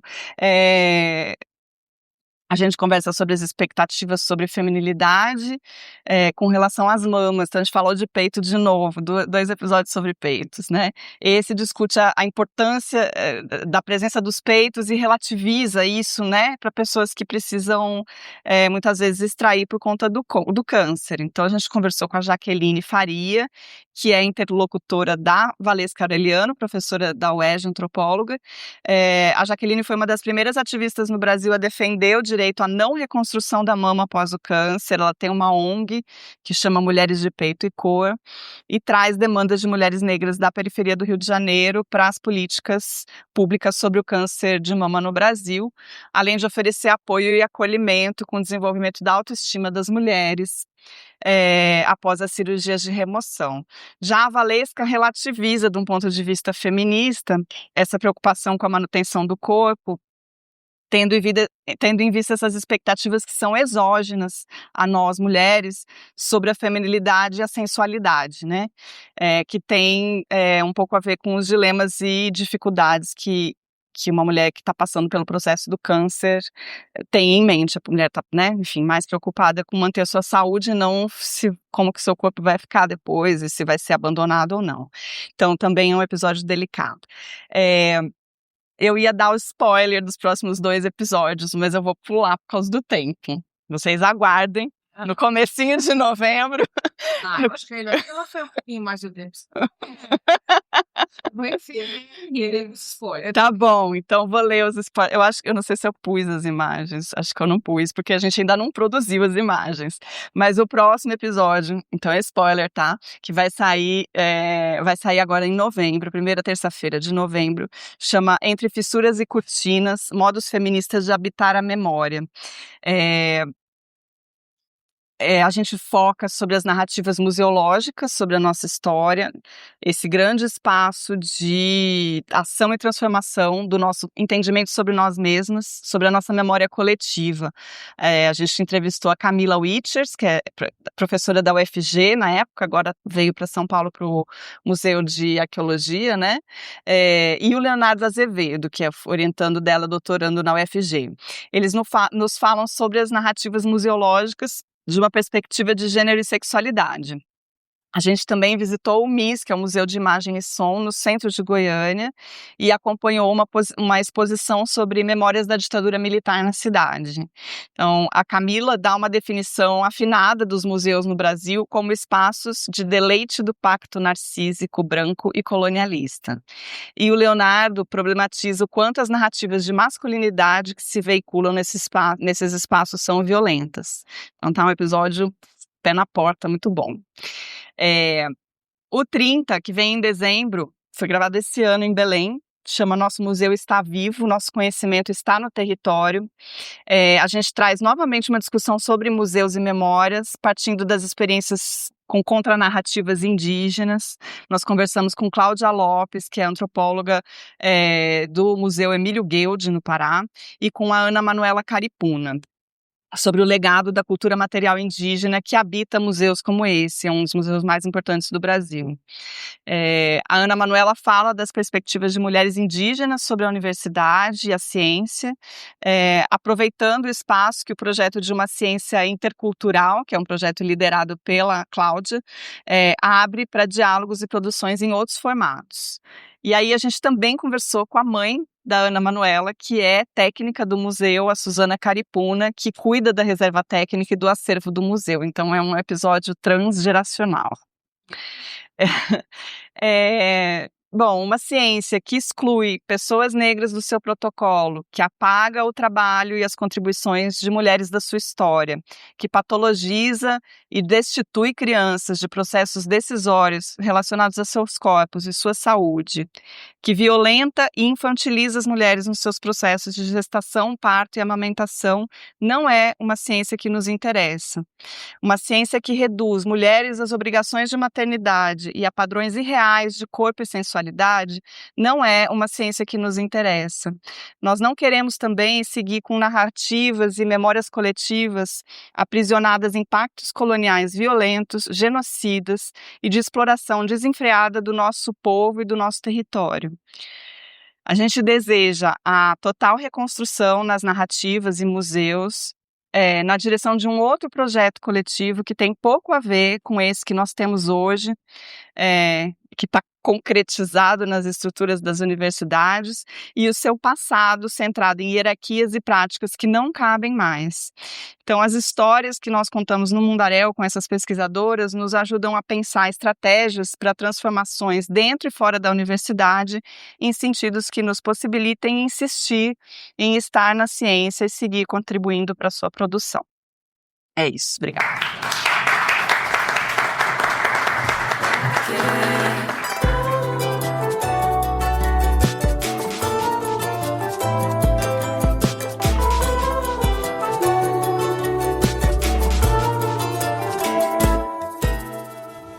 Bom, gente, então, para terminar, pelo menos essa parte aqui da mesa, eu vou passar a palavra para a professora Carolina Cantarino Rodrigues, que é professora da Faculdade de Ciências Aplicadas, aqui da Unicamp, do mestrado interdisciplinar em Ciências Humanas e Sociais Aplicadas, do programa de pós-graduação em Ciências Sociais, do Instituto de Filosofia e Ciências Humanas.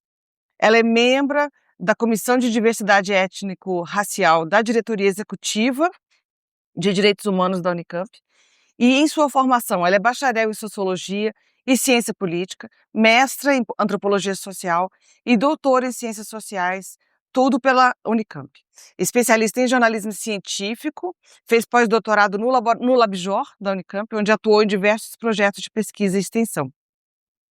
Atualmente faz parte do grupo de pesquisa Rede Latino-Americana de Divulgação Científica e Mudanças Climáticas, a Rede DCMC, que reúne pesquisadoras de diversas instituições de ensino superior do Brasil e América Latina.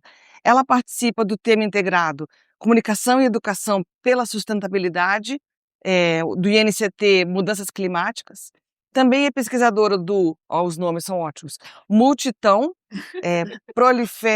Proliferartes, Subvertendo Ciências e Educações, coletivo transdisciplinar que aposta em experimentações com imagens, mídias, artes, filosofia, comunicação, educação e ciências, tanto na pesquisa quanto na criação de artefatos de divulgação científica. Ela é integrante do grupo de pesquisa em Informação, Comunicação, Tecnologia e Sociedade, tem experiência em pesquisa na área interdisciplinar, artes, ciências e tecnologias, nas ciências sociais, com ênfase em antropologia social, comunicação e comunicação. Suas publicações abordam os temas de ações afirmativas e políticas públicas, políticas de identidade e de diferença, regimes de percepção do tempo e da memória, artes, ciências e tecnologias, experimentações metodológicas, biotecnologias e mudanças climáticas. Como jornalista, possui dezenas de publicações relacionadas à cultura, ciência e tecnologia. E ela é editora da revista Climacom, Pesquisa, Jornalismo e Arte, e colunista do jornal da Unicamp. Ela tem uma tarefa agora simples de trazer questões que as nossas colegas aqui trouxeram e abrir um pouquinho o debate. Eu que agradeço, Soraya. É um prazer estar aqui com Dani, Elaine, Indianara, com todos vocês. Eu não vou propriamente fazer comentários, né? Eu vou também tomar para mim essa questão que foi posta para a mesa, né? É possível fazer uma ciência feminista no Brasil no século XXI? Eu acho que vocês já responderam que sim, né? Porque fazer uma ciência feminista no século XXI é, enfim, praticar, né? Fazer ciências de outros e diferentes modos, né? E aqui eu quero destacar o possível, né? O poder ser, né? A ciência que pode vir a ser de outros modos, ser praticada de outras maneiras, né? Porque eu acho que isso nos leva para a questão da ética e para essa questão da experimentação, né? Que eu acho que se fez bastante presente nas apresentações que vocês trouxeram, né?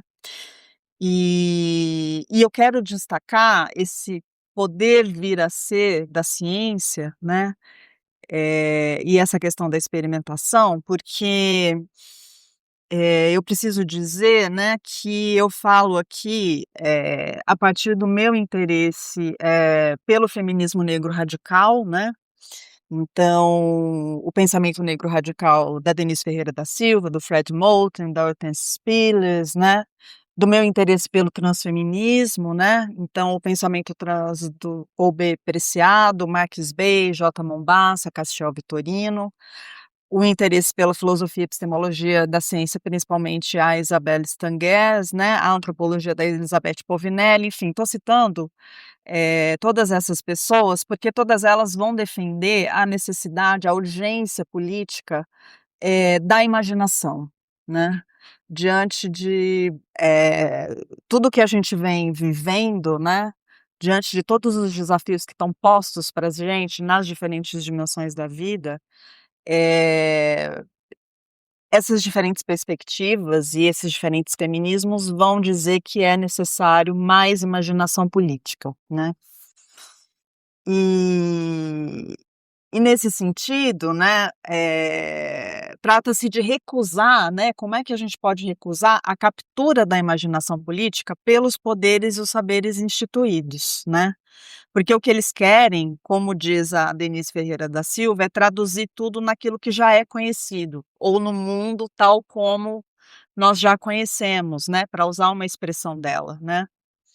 Então, o poder vir a ser das ciências, esses outros modos, diferentes modos de praticar ciência, né, fazer uma ciência feminista, é criar novas possibilidades de existência para as ciências, né, outros devires para as ciências, e eu acho que isso fica bastante evidente na antropologia, que vem sendo praticada pela Dani, pela Soraya, com o Mundaréu, na antropologia da saúde ou na interface da saúde, como nos trouxe a Elaine, né, e aí, enfim, a partir dessa disputa epistêmica, né, entre o saber médico, o conhecimento médico e o conhecimento das pacientes, né, então acho que é defender que aquilo que elas produzem a partir da sua experiência é conhecimento, né, e a epistemologia, a história das ciências nessa relação com o feminismo negro interseccional que a Indianara também nos trouxe aqui, né.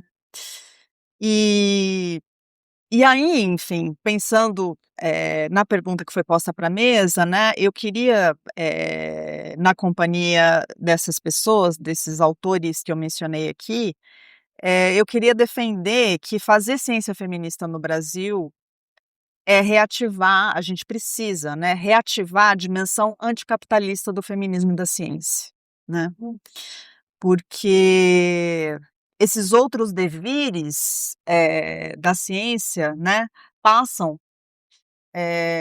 por a gente escolher com quem que a gente vai se aliar politicamente, com quem que a ciência vai se aliar politicamente, né. Vai ser com o capital, com o Estado ou com os movimentos sociais periféricos, indígenas, LGBTs, negros, PCDs e todos aqueles outros movimentos e coletivos que a gente ainda sequer pode nomear, né. Porque o que a gente tem notado é que, diante da crise de legitimidade das ciências, uma aposta que vem sendo feita muitas vezes pela universidade é a de meio que emprestar, né, buscar emprestar a legitimidade junto ao mercado e à indústria, né, com toda a questão, enfim, de um conhecimento que produz aplicações, que produz patentes, né, ou até mesmo essa ideia da prestação de serviços, né, com o ensino cada vez mais reduzido à questão da profissionalização, né, com essa ideia, enfim, de uma formação profissional, tendo em vista uma inserção no mercado, né.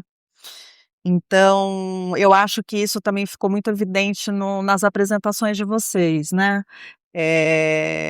A ciência feminista, ela precisa ser anticapitalista e se aliar politicamente, enfim, com os movimentos sociais, né. E aqui, pensando nessa questão das alianças políticas, eu quero destacar algo que a Isabelle Stanguès traz no livro Uma Outra Ciência é Possível, né, que ela vai dizer algo em relação à escalabilidade do conhecimento, né, que eu acho muito interessante. Que ela vai dizer que, enfim, um conhecimento ele tende a ser reconhecido como científico quando ele, vale para diferentes escalas, né, independentemente das circunstâncias, dos encontros, das relações, né. E então essa ideia, né, de que é um conhecimento que pode pairar e servir, né, que pode ser universalizável, né, valendo, pra toda e qualquer situação, né. Ou seja, a gente está aqui completamente na contramão, né, do que a epistemologia, feminista vem defendendo, né, que é justamente a necessidade da gente, situar, da gente corporificar, da gente aterrar os conhecimentos, né. E aí acho que a gente vai tendo esse embate, né, entre esses conhecimentos, enfim, que vão ser, que vão defender a sua legitimidade a partir dessa capacidade de escalabilidade, né. Então é um conhecimento que seria, poderia ser, reprodutível, reproduzido, né. Tanto da perspectiva, do capital, da indústria, quanto da perspectiva do Estado, e aí eu acho que é algo bastante instigante, né, para a gente pensar nas ciências sociais, né, que tendem a também, emprestar emprestar legitimidade, né, para existir nessa relação com o Estado, né, sempre com essa ideia de que esse conhecimento ele pode ser traduzido em políticas públicas, então ele é válido, né. E o que a Isabelle Stanguès vai dizer é: "Bom, a gente precisa defender, né, uma outra ciência possível passa por defender esse conhecimento que não pode ser reproduzido, reprodutível", né. E aí você tem a valorização das práticas e dos saberes locais, não escaláveis, né. E eu acho que isso aparece também, né, de uma maneira bastante interessante também nos trabalhos de vocês, né. A Elaine traz isso, né, com enfim, né, você está falando do Estado e da indústria, né, você está falando da questão dos direitos reprodutivos e da indústria farmacêutica, né. E também do testemunho das narrativas das mulheres, né, usuárias do SUS e dos métodos contraceptivos, né. Então você tem aí, né, essa disputa, né, de um conhecimento que vai dizer: "Não, eu valho para toda e qualquer situação", e essas mulheres, né, defendendo, né, assim, o seu direito de dizer sobre os seus próprios corpos, enfim, né. Eh a partir, portanto, desse conhecimento corporificado delas, né. E essa questão da escalabilidade que a Stan Getz traz, né, que ela vai dizer que é a característica dessa ciência com C maiúsculo, né, é importante a gente estar atenta a isso, porque ela vai dizer que tudo que não é escalável, essa ciência vai defender que deve ser eliminado, né, porque atrapalha a aceleração tecnológica e do capital, né. E aí eu acho que, enfim, né, toda a questão que aparece também, né, nos trabalhos que vocês trouxeram, né, dessa deslegitimação do conhecimento da antropologia em relação ao saber médico, enfim, aos outros modos de conhecimento, acho que vai um pouco nessa direção, né. E que ela vai, enfim, o Stan Getz vai dizer, né, que, a desaceleração, que é o que ela vai defender, né, seria necessário, enfim, para os cientistas desacelerarem, eles precisariam aprender a levar a sério aquilo que a sua ciência elimina, quando, faz a defesa da necessidade do avanço do conhecimento, né. E o que a ciência elimina, o que o saber médico elimina, enfim, né, o saber das pacientes, a desqualificação das narrativas, né. Fiquei pensando aqui, Eliane, que tem essa desqualificação das narrativas pelo saber médico, e aí pensando nessa questão, hormonal, né, acho que isso, tem uma aproximação interessante aí em relação a pessoas trans e travestis, né, porque você também tem, né, uma desqualificação e uma deslegitimação, né, do saber dessas pessoas por parte do saber médico, do saber psicológico, psicanalítico, enfim, que tende a patologizar as suas experiências de vida, né. E aí, tomando uma outra provocação da Stan Getz, né, ela vai dizer: "Bom, se outros devires das ciências, outros modos de fazer ciência, de praticar ciência, passam por essa relação com diferentes saberes que não os científicos, né, então talvez valesse a pena a gente parar de falar em interdisciplinaridade, porque a gente fica trabalhando sob essa noção de disciplinas, né, e passar a falar sobre o experimento do encontro, né, que eu acho que é a divulgação científica, né, Dani, a experiência do Mundaréu é isso, né, que ela vai dizer que o experimento do encontro é quando a ciência, ela deixa de ser o centro, né, das relações, né. Ela passa a compartilhar e a participar dessa experiência compartilhada de aprendizado, né. Então, eu acho que a divulgação científica, né, ela é politicamente, estrategicamente importante na universidade, né, assim como a extensão, né, assim como o campo da cultura, né, porque é esse lugar onde você vai ter essa possibilidade de promoção desses encontros entre diferentes modos de conhecimento, né. Bom, as ciências sociais, né, as ciências humanas também podem ser isso, né. E e eu acho que o Mundaréu é muito rico nesse sentido, né. Porque você, enfim, né, aí é algo que o Fred Moten e o Stefano Harney, nesse livro que acabou de ser traduzido, que é o Sob Comuns, vão dizer, né, que a gente, e eu acho que, isso é muito presente nas ciências sociais, né, eles vão dizer: "A gente precisa evitar ser o acadêmico crítico", né. Eles vão bater muito na crítica como um dispositivo de produção de conhecimento, né, porque eles vão dizer que a crítica ela guarda um resquício iluminista, né, missionário, colonialista, né, com essa ideia de que você vai esclarecer o outro, de que você vai desmistificar crenças, vai remover barreiras ideológicas, né, ou vai considerar os outros, né, até mesmo os outros estudantes, né, como aqueles seres que não seriam capazes, não teriam autonomia de pensamento, né. E, enfim, o acadêmico crítico, a acadêmica crítica, né, o dispositivo crítico é sempre esse que trabalha nessa direção da correção, né, do corrigir outras pessoas, né. Então, acho que isso se distingue bastante, né, dessa ideia de um encontro que produz conhecimento coletivamente, né, e acho que é algo interessante para estarmos atentas também, né. Eh, e eu falei dessa questão do Estado, né, acho que uma outra pessoa que vem nos provocando, né, ela vai dizer dessa toxicidade do liberalismo tardio, né, é a Elizabeth Povinelli, né.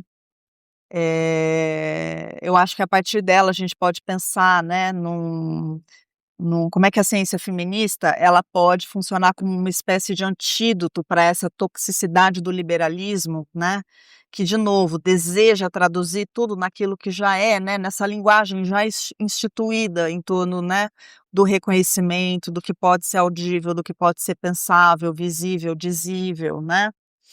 Eh É a provocação também que a Denise Ferreira da Silva vai nos fazer, né, ela vai dizer: "Bom, a gente vai seguir definindo a inclusão, nesse mundo como o conhecemos, esse mundo que é constitutivamente racializado, constitutivamente cis-hétero-patriarcal", né. Acho que são boas questões para a gente pensar, né. Eh Enfim, nesse momento de transformações radicais, né, que eu acho que exigem essa radicalidade do pensamento que essas autoras nos trazem, né. Então, Fred Moten e Harney, mais uma vez, né, vão dizer: "A universidade, né, vai seguir trabalhando para tornar, o mundo mais transparente, mais legível para o Estado e para o capital?" Ou será que a gente vai produzir conhecimento com esse intuito de produzir diferença no mundo ou até mesmo de produzir opacidade no mundo, né, como uma maneira da gente, eh, obstaculizar essa captura, né, pelo capital e pelo Estado, né. E aí, nesse sentido, eles vão falar sempre disso que não pode ser mensurado, disso que não pode ser aprimorado, que não pode ser aplicável, né. E que vai, novamente, ser tido como: "Ah, mas isso é pouco profissional, isso é pouco prático, isso é ingênuo", né. Eles vão dizer muito, né, como é que esses outros modos de conhecimento, e de prática de produção de conhecimento na universidade vão sempre ser desqualificados por um chamado à ordem, né, que é meio que essa coisa realpolitik, né. De que: "Ah, não, você tá, né, vamos aqui ao que realmente interessa", né. E e aí, enfim, o que eles trazem, né, eu acho que pensando nessa relação Estado e capital, né, como é que a gente, em vez de só nos dirigirmos ao Estado e ao capital, como é que a gente podemos nos dirigir a nós mesmos, né. Dessa perspectiva micropolítica mesmo, né, como é que a gente pode retomar o nosso desejo, né, e de novo a nossa capacidade imaginativa, né, diante de todas essas capturas que estão colocadas, né. E aí, enfim, fazer ciência feminista no século XXI é adotar uma postura anticapitalista e acho que fazer ciência feminista no Brasil no século XXI é valorizar a pluralidade dos feminismos e das ciências, né. Acho que é a necessidade sempre de defender essa dimensão plural, né. Então é o feminismo indígena comunitário de Abya Yala, é o feminismo negro da América Latina que a Dani trouxe, né, dos quilombos, dos terreiros, da ancestralidade, né, que de uma maneira interessante vão nos lembrar, junto com o transfeminismo, né, que o feminismo ele não diz respeito a uma política de gênero ou a uma categoria mulher, né, mas ele diz respeito a uma política da terra, né. Que se coloca diante do antropocentrismo, né, algo que é super importante em tempos de catástrofe e de antropoceno, né. Então, a gente está falando de algo que não diz respeito somente às mulheres, mas às pessoas, aos animais, às plantas, aos minerais, a todos os corpos viventes, a todos os corpos vulneráveis, que claro, de diferentes maneiras e intensidades, né, vão viver essa catástrofe, né? Mas como é que, se a gente está falando de aliança política, como é que essa aliança ela pode ser multiespécies? Como é que a gente pode pensar em novas relacionalidades, né? Em novos coletivos diferentes, né?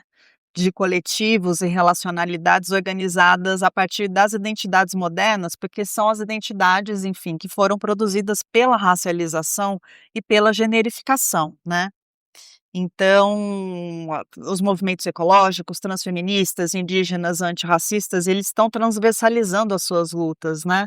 E aí como é que a ciência entra, né? Compondo esses novos agenciamentos não antropocêntricos, né? E aí é algo que Preciado vai nos lembrar, né? Dizendo, olha, não é à toa que as ciências, esses novos modos de produção de conhecimento e esses coletivos feministas, trans, indígenas e negros são os grandes alvos da caça às bruxas que vem sendo promovida aí pelo fascismo em curso, né? Então, enfim, acho que é isso, né? Acho que defender sempre essa pluralização, né? Defender essa pluralização no que diz respeito a diferentes maneiras e modos de produção de conhecimento, né? E que a universidade pode ser esse lugar pluriepistêmico, né? Eu acho que se a universidade está sob disputa, né, eu acho que é o momento da gente fazer, né, essa defesa da presença, né, da pluralidade dos conhecimentos na universidade. É isso. Obrigada. Muito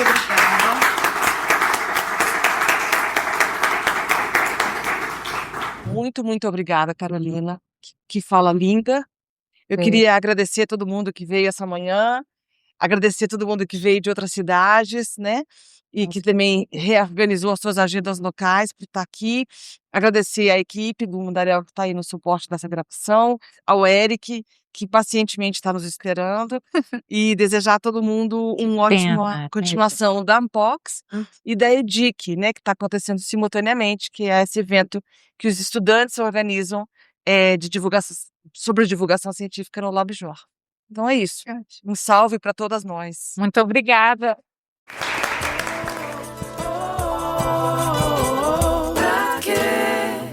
Pra que esperar? Se eu sou um movimento, pra que questionar, inventar? Esse foi o episódio É Possível Fazer uma Ciência Feminista no Século XXI? Nós seguimos pensando e agindo para descolonizar o projeto tecnocientífico e trazer para ele questões e demandas feministas com a dignidade rebelde que nós cultivamos juntas. Mais informações sobre as participantes da mesa redonda você encontra na nossa página mundarel.labjoia.unicamp.br/sexta temporada. A gente agradece o apoio da equipe que esteve nessa gravação, Clarissa Resch, Irene do Planalto Chemin e Fernanda Mariá. Gabriel Marçal fez a edição de áudio. O roteiro de apresentação é de Daniela Manick e Clarissa Resch. Nós agradecemos pela sua escuta, pelo seu apoio nesse projeto que aqui se encerra. Mas outras novidades virão em 2026. Nos aguardem. Abraços e até mais. Eu sou um movimento, pra que questionar, inventar o tempo é